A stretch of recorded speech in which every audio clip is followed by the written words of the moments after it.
Yo, what's good YouTube? Welcome back to Kingz Micheal channel. It's Red Devils Weekly Roundup where we talk about Manchester United past games and look ahead to our Europa League tie against Athletic Club at Old Trafford. Let's get straight into it. So we came off a very good win against Athletic Club, 3-0 away. It was a very good performance from every player. I feel like we should have scored more goals in that game to give us a bigger advantage in the tie. Very good goal by Casemiro, very good penalty by Bruno Fernandes, and a very calm finish by our captain Bruno Magnifico. Very good finish, and overall it was a good game. You get me? Then we came back home where we played Brentford, and unfortunately we lost 4-3. It was a very good game. We started the game very well. You get me?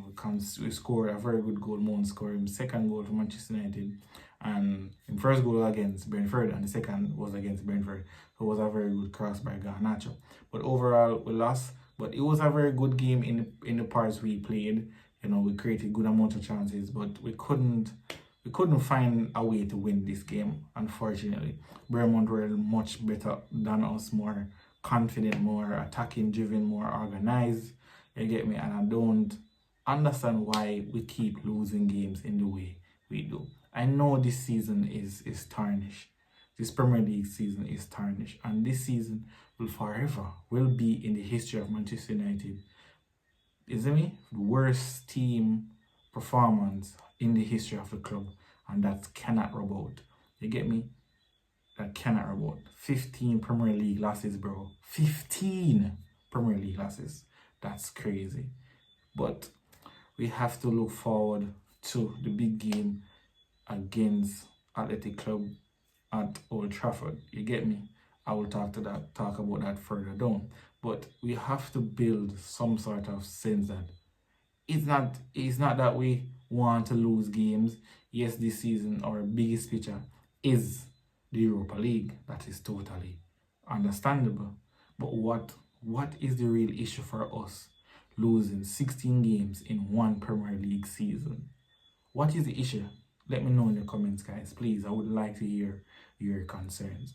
But it's a mind boggler to me. You get me? It's a mind boggler.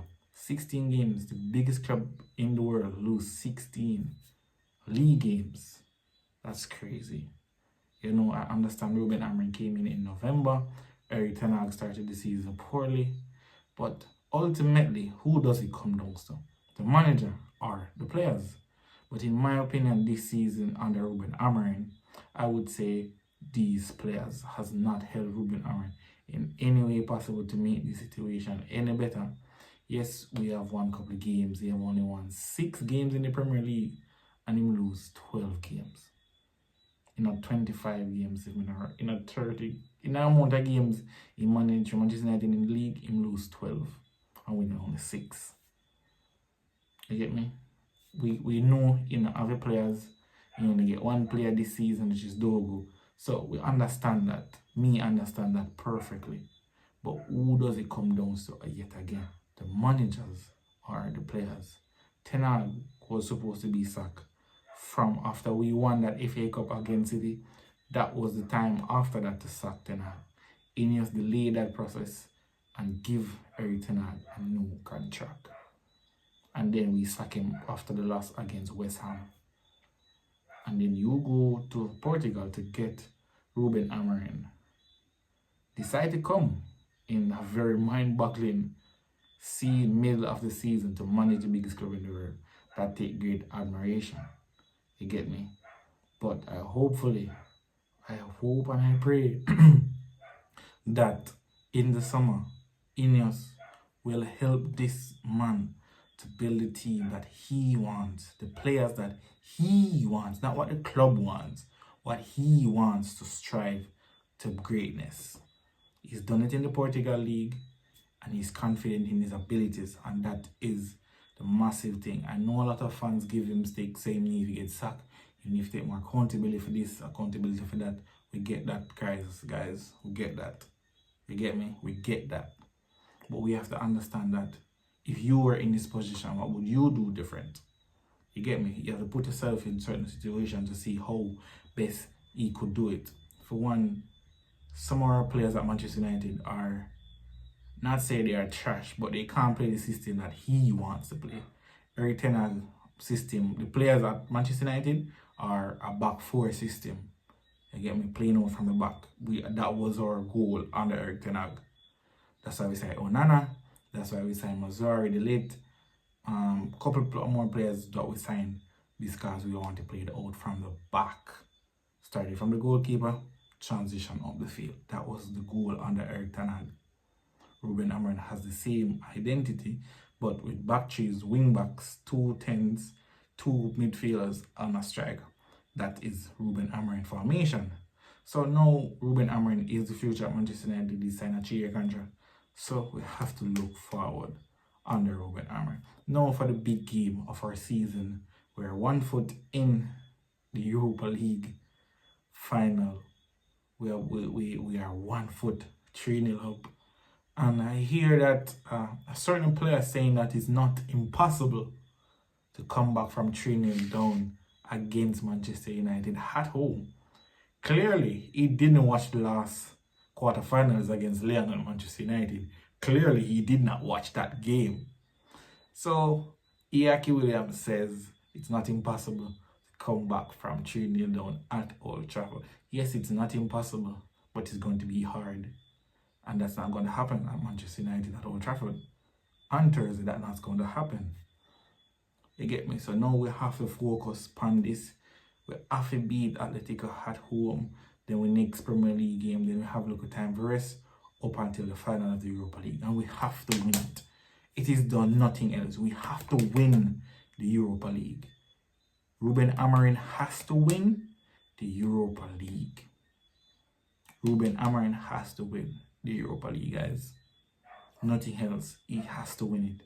If he does not win it, our season is basically tarnished, worse than tarnished. Because Manchester United will not get the revenue, the funds to buy certain players, to get certain TV rights, etc. Because we will only be in, we will only be in the Premier League, the FA Cup, the League Cup, etc. We will not have any Europe competition if we are failed to win the Europa League. So we have to win it. You get me? Casemiro was rest against Brentford. Bruno was rest. Onana was rest. You know, a couple players, Rasmus Hojlund was rest. You get me? That was injury. Delete, unfortunately, pick up an injury against Brentford. Ahmad came back.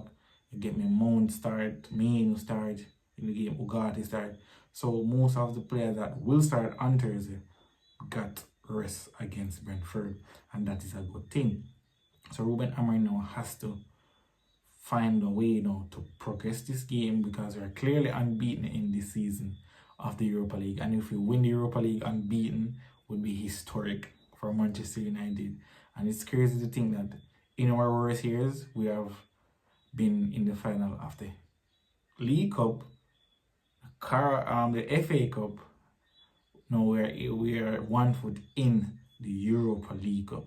So that if we won the Europa League, we will win 3 consecutive trophies back to back in 3 of our worst seasons.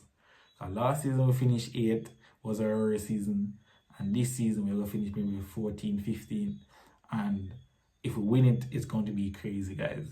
So let me know what you think in the comment section. If Manchester United will win the Europa League, let me know. Smash that subscribe button, like, share. See you soon.